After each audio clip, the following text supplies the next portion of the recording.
Hello, Ma. Hello, Nak. Salamat tumawag ka. Bigla kitang naalala. May nagtulak sa akin na tawagan ka. Ma, kailangan ko ng yakap mo ngayon. Walang-wala akong lakas.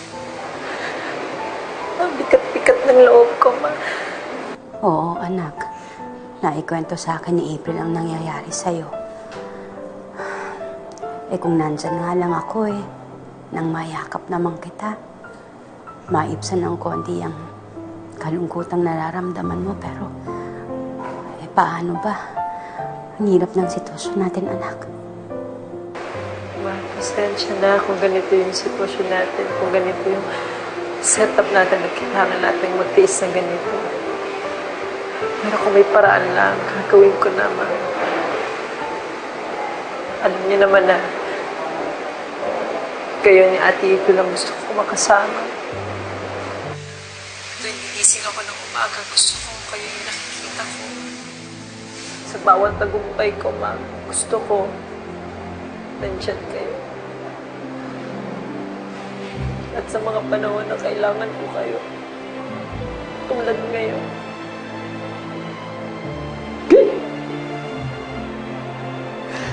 sana nandito kayo, Ma.